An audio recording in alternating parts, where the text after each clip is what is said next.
Hello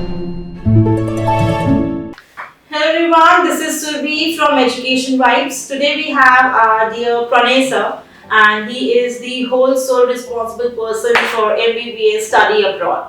So through him, a lot of students have fulfilled their dreams to become the future doctor, and a lot of them are still pursuing. So, sir, we welcome you Thank to you. our show, and we have a lot of questions regarding study abroad MBBS. And I hope that the answers which you'll be giving will be beneficial to our students who want to pursue their MBBS. Sure, I'll try that. I will give the best answers for the students. Absolutely, sir. Absolutely. So, sir, my first question to you is, why should students choose MBBS? What's so interesting in MBBS that students want to pursue not only in India but in abroad? Basically शुरू में इसका बहुत easy answer आपको देना होता है ताकि हमारे सारे स्टूडेंट को समझ में भी आ जाए। जी। ठीक है। एमबीबीएस है ना, मेडिकल का जो एजुकेशन है हमारे इंडिया में वो काफ़ी वास्ट है। अगर आप देखोगे तो मेडिकल एजुकेशन इंडिया में इतना कट थ्रू कॉम्पिटिशन है। हमारे नीट के एग्जाम्स को अगर हम देखें ईयर बाई ईयर तो नंबर ऑफ स्टूडेंट्स जो है वो एक इंक्लाइंड अगर आप देखो स्लोप में इंक्रीज होते जा रहे हैं year by year. Lakhs of students हर साल बढ़ते जा रहे हैं। क्यों? क्योंकि अगर आप देखोगे तो पिछले 2 साल पहले जो कोविड आया था उससे भी हमने जब रिलेट करा तो हमें ये पता चला कि इंडिया में डॉक्टर्स की काफ़ी कमी है। तो एक तो फैक्टर सबसे बड़ा ये है कि हमारे यहाँ अच्छे डॉक्टर्स, क्वालिटी डॉक्टर्स की कमी है।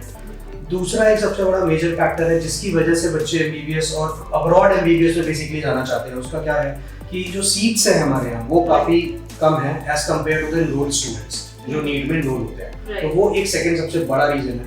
और थर्ड कि जो हमारे यहाँ जितने भी जो कॉलेजेस हैं, जैसे अगर हम गवर्नमेंट कॉलेजेस को या सेंट्रल यूनिवर्सिटीज़ को छोड़ दें तो इसके अलावा जो प्राइवेट कॉलेजेस हैं या जो डीम्ड यूनिवर्सिटीज़ हमारे यहाँ हैं वो जो चार्जेस हैं उनके वो करोड़ों में है। तो एक फाइनेंशियल एक बहुत बड़ा रीजन है, बजट फ्रेंडली हो जाता है अब्रॉड। फाइनेंस एक बहुत बड़ा रीजन है, सीट्स एक बहुत बड़ा रीजन है हमारे यहाँ जो बच्चे एमबीबीएस वो करना चाहते हैं, एमबीबीएस परस्यू नहीं कर पाते हैं। और थर्ड जो बच्चे कर भी लेते हैं उसके बाद एक क्वालिटी ऑफ एजुकेशन हमारे यहाँ वो प्राइवेट कॉलेजेस वो क्वालिटी ऑफ एजुकेशन प्रोवाइड नहीं कर पाते हैं जो अब्रॉड के गवर्नमेंट कॉलेजेस हमें दे पाते हैं। तो ये 2-3 फैक्टर्स मेजर हैं। और सेकंड जो अगर मैं फोर्थ अगर पॉइंट की बात करूं तो इसमें क्या है कि अगर हम एक डेवलप कंट्री को देखते हैं तो उसमें बेसिकली क्या होता है कि अगर आप यूएसए, यूके, कनाडा, ऑस्ट्रेलिया इन सब जैसे देशों की बात करें तो 1000 जो आपके पेशेंट्स पे एक डॉक्टर होने चाहिए।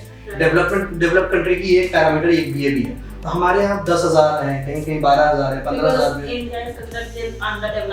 Developing country. तो इस यहाँ पे अगर आप छोटे शहरों टायर 2 टायर 3 सिटीज में चले जाएं तो 15,000 पे भी एक डॉक्टर है क्योंकि लोग सिर्फ बड़े शहरों में डॉक्टर की पढ़ाई होती है वहीं पे प्रैक्टिस करना चाहते हैं। तो ये एक बहुत बड़ा मेजर रीजन है जिसकी वजह से लोगों में इंटरेस्ट बढ़ा है और लोग एमबीबीएस परस्यू करना चाहते हैं। Okay. So, what are the advantages now? If I talk about abroad only, what are the advantages? उन्हें फायदा कितना मिलेगा abroad में MBBS करने से? देखिए शुरू में सबसे पहली चीज़ तो ये है ना कि काफ़ी सारे स्टूडेंट जिनको हमने भेजा हुआ है उनकी पहली क्वेरी होती है कि सिलेबस कैसा होता है। ठीक है, तो मैं आपको ये चीज़ बता दूं कि ह्यूमन बॉडी का syllabus all over the world में सेम होता है।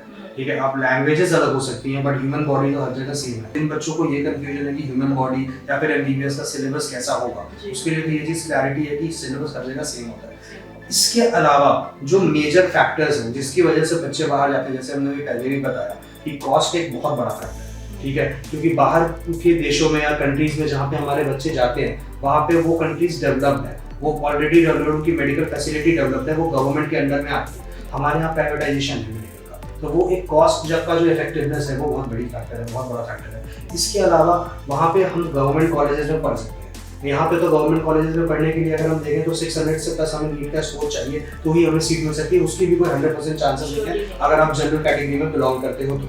ठीक है, तो ये एक सबसे बड़ा फैक्टर है। और गवर्नमेंट कॉलेज में पढ़ना क्यों है ये एक रीजन आता है। उसका रीजन बेसिकली ये है कि अगर आप बाहर अब देखो गवर्नमेंट कॉलेज में क्या होता है ना, इंफ्रास्ट्रक्चर की कोई कमी नहीं होती, पेशेंट्स आपके पास मशीन्स होती हैं, एक्सपोजर आपको मिलता है, गवर्नमेंट फंडेड मशीन्स होती हैं। और जो प्राइवेट प्लेयर्स उतनी अच्छी मशीन्स अपने कॉलेजेस में नहीं रखते हैं। अगर हम इंडिया की बात करें तो काफी ऐसे कॉलेजेस हैं जिसमें ओपीडी के नाम पे कुछ भी है ही नहीं। ठीक है, तो उन कॉलेजेस में पढ़ने से और इससे अच्छा कि आप कहीं से डिग्री बनवा लो वो उस तरीके के लेवल की पढ़ाई है। तो वो लेवल को छोड़ के अगर आप गवर्नमेंट कॉलेजेस में जाके पढ़ते हो तो वो चीज़ें आपको इफेक्ट करेंगी। गवर्नमेंट कॉलेजेस में इंफ्रास्ट्रक्चर उनका इफेक्ट करता है आपको, लेबोरेटरीज अच्छी होती है, लेबोरेटरीज, पेशेंट लोड अच्छा है, Right. वहाँ पे पेशेंट ज़्यादा आते हैं। Right. ये सब चीज़ें हैं जो फैक्टर्स हैं जिसकी वजह से अब्रॉड में बच्चे जाते हैं। और जो थर्ड मैंने अभी आपको बताया कि जो हमारे यहाँ जो कट थ्रोट कॉम्पिटिशन की वजह से हमारे यहाँ अगर 2 नंबर भी आप नीट में कम ले आते हो तो आप 1000 लोग रैंक पीछे हो जाते हो, तो आपके पास सीट्स, और एक कॉलेज में 150 सीट्स होती है।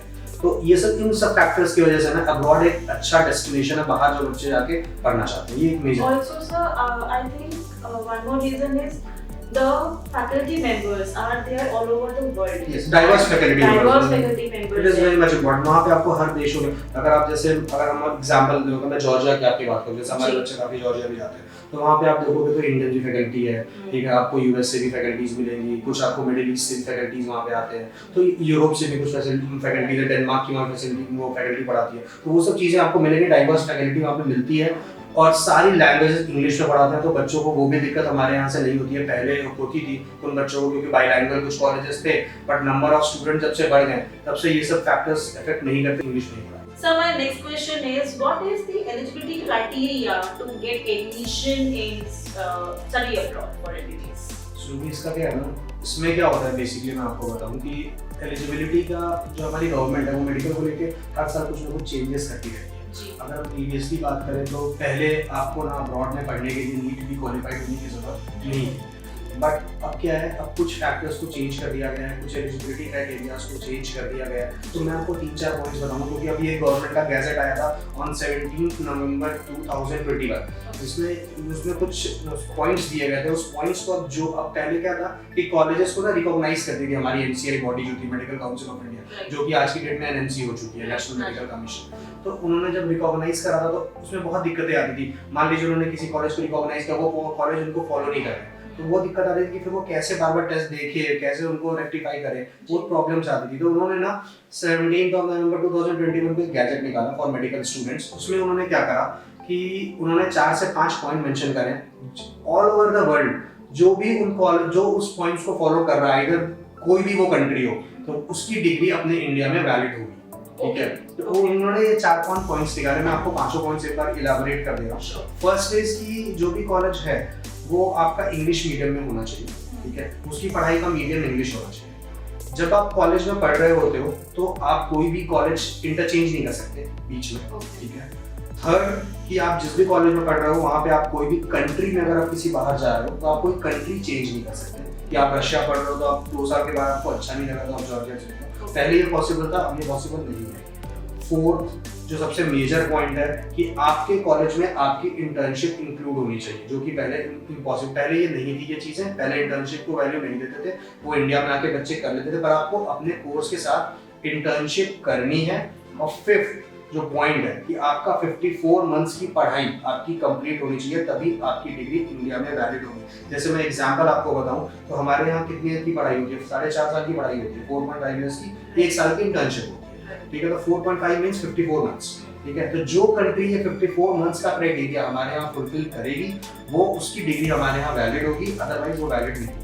और एक लास्ट पॉइंट कि नीट क्वालिफाई होना चाहिए बच्चे, ये तो सबके लिए मस्ट है कि आप अगर नीट क्वालिफाई नहीं होगे तो आप बाहर एमबीबीएस करके आओगे, आप जाने के लिए आप जा सकते हो, कर भी सकते हो, बट इंडिया में उसकी कोई एलिजिबिलिटी और आपको नेशनल मेडिकल रजिस्टर में रजिस्ट्रेशन नहीं मिलेगी। That's why in foreign it's like 5+1 का शेड्यूल, 5 इयर्स का। बाहर के देशों में हाँ कई जगहों पे 5+1 भी है, कहीं किस जगहों पे 4.5+1 है। जैसे फिलीपींस की अगर बात करो, फिलीपींस में पिछले 2 साल से ये दिक्कत आ रही है, इस गैजेट के बाद से फिलीपींस में दिक्कत है आईटी बच्चों के लिए, जिसमें ये था कि आप मान के चले कि 4 इयर्स का उनका प्रोग्राम होता था एमडी प्लस 1 ईयर की इंटर्नशिप, पर इनका क्या था, इनकी जो पढ़ाई थी वो 48 मंथ्स की हो रही है, 6 महीने कम पढ़ रहे थे। इस वजह से वहाँ के अब आगे के लोगों के लिए वहाँ की मान्यता नहीं दी गई है, बट अब वहाँ की गवर्नमेंट से बातचीत चल रही है, वहाँ की जो हमारी जैसे हमारे यहाँ एनएमसी है, उनके यहाँ चेड है, CHED, वो उनका सारा चीज देखते हैं, तो उन्होंने वो बताया है कि वो उनको वैल्यू देते हैं, वो 54 मंथ्स को पूरा कंप्लीट करते हैं। राइट, सो जैसे कि इंडिया में नीट की आपके पासिंग नंबर कुछ होते हैं, right, so that's why only then you will get admission. So foreign में भी ऐसा कुछ होता है कि आपको सिर्फ नीट क्वालिफाइड होना चाहिए या कोई पासिंग नंबर है वहाँ के? नहीं, वहाँ पे ऐसा कुछ भी नहीं है। कुछ कंट्रीज हैं जिन्होंने ये आपस में अंडरस्टैंडिंग बना ली है कि वो नीट को अपने यहाँ एक्सेप्ट करेंगे। तो अगर आप इंडिया में नीट क्वालिफाइड हो, what will be the number doesn't matter, आप बस नीट क्वालिफाई होने चाहिए, उसके लिए आप बाहर एलिजिबल हो एमबीबीएस। इवन 0.5 ऊपर आ जाए या 1 नंबर ऊपर कोई आ दिक्कत जाए, नहीं doesn't matter at उसमें, all. क्योंकि वहाँ कोई काउंसलिंग नहीं होती ना, जो वहाँ पे कोई काउंसलिंग नहीं होती। यहाँ पे हमारे यहाँ काउंसलिंग है, कंपटीशन है, बच्चे हैं, तो उसमें आपको वो काउंसलिंग में ऊपर नीचे हो जाए, Absolutely. ये चीज़ें वहाँ नहीं होती। Absolutely. प्लस एक और चीज़ मैं बता दूँ कि अगर आपका नीट का स्कोर, आप जैसे आपने 2023 में आपने नीट क्वालिफाई करा है, तो आप अब्रॉड के लिए 3 कंसेक्यूटिव ईयर्स तक आप एलिजिबल होते हो पढ़ने के लिए। 23 में अगर आपने एग्जाम दिया तो वो 24 में भी बच्चा जाके पढ़ सकता है, 23 के मार्क्स में 25 में भी जाके पढ़ सकता है। अगर वो चाहे ड्रॉप करना तो कर ले, अगर अगले साल उसका और खराब नंबर आ गया, वो नहीं क्वालिफाई कर पाया, तो वो 2023 के नंबर पे जाके 2024 और 25 में पढ़ाई कर सकता है। यानी कि इस साल अगर मैं बात करूँ 2023 में, तो 21 का अगर कोई क्वालिफाई बच्चा है वो 23 तक जाने के लिए एलिजिबल है इन abroad, not in India. India के लिए आपको हर साल पढ़ना है। Also in 12th आपके पास PCM होना चाहिए with PCB 50%, PCM होना चाहिए with 50% marks. 50% marks for the general category and 40% for other category like SC, and OBC. Okay, okay. So, sir, I want to ask in context of थोड़ा सा differently, how female students are safe, because being female, I want to know that if I want to help one of my cousins or my sisters or my friends, you know, MBBS is good not only in India but abroad में बहुत अच्छा है, how safe they are in abroad? ये बहुत ही common question है parents का भी, जरूरी मैं आपको बताऊं। जी। इसमें क्या होता है बेसिकली कि अगर आप देखो मेडिकल में ना, मेडिकल एस्पिरेंट्स में लड़कियां भी बहुत सारा होती हैं, ठीक है? तो हम जो बच्चे हम भेजते हैं, अगर हम मान लीजिए 500 बच्चे बाहर भेज रहे हैं पढ़ने के लिए, तो उसमें ऑलमोस्ट 250 से 300 बच्चे होती हैं, ठीक है?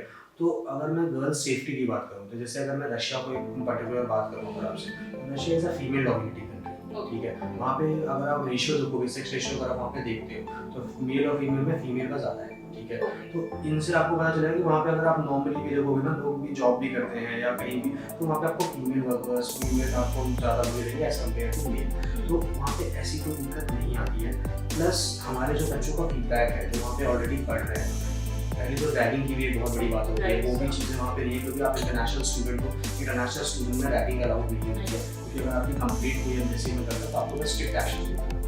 तो वो एक बहुत बड़ा मेजर फैक्टर होता है इंटरनेशनल स्टूडेंट्स के लिए। प्लस अगर आपको बच्चा या बच्चियाँ जाती है ना वहाँ पे पढ़ने, तो होता क्या है कि जैसे वहाँ पे ना इंडियन पैसे पढ़ रहे हैं, एक माहौल हो जाता है, जैसे हम हमारे जो कॉलेजेस हैं तो वहाँ पे हमारे सीनियर्स हो जाते हैं, तो उनको प्रोटेक्ट करते हैं या फिर उनको वो पहले से ही गाइड करते हैं, आप कहाँ जाओ कहाँ मत जाओ, या जिस हिसाब से एक शहर का माहौल होता है ना, उसके हिसाब से वो जो 6 साल 4 साल 5 साल आपसे सीनियर है, वो उनके गाइडेंस में आप अगर 10 दिन 20 दिन 25 दिन रह गए, तो आपको एक आइडिया हो जाता है कि आपको कब आना है कब जाना है। तो ऐसा अभी तक कोई केस नहीं मिला है, ऐसे जैसे जॉर्जिया, फिलीपींस, कजाकिस्तान, रशिया, हमें ऐसा कुछ नहीं मिला कि जहाँ पे फीमेल्स को कोई दिक्कत आ रही है, क्योंकि नंबर ऑफ फीमेल ज़्यादा होती है मेडिकल में, ऑब्वियस सी बात है, बट ऐसी कोई दिक्कत नहीं है। फीमेल प्रेजेंस पूरी हर जगह है, कॉलेज में भी है, बॉयज हॉस्टल गर्ल्स हॉस्टल वहाँ पे सेपरेट वहाँ पे दिए जाते हैं, ठीक है? कुछ जगह पे सेम बिल्डिंग्स भी होती हैं, बट वहाँ पे फ्लोर्स अलग अलग होते हैं और उनकी जो एंट्रीज होती हैं वो अलग अलग। तो जैसे कि फर्स्ट सेकंड फ्लोर किसी बॉयज के लिए, तो थर्ड फ्लोर किसी गर्ल्स के लिए होगा, एंड बैक साइड एंट्री होगी for the girls and front for the boys. इस तरीके से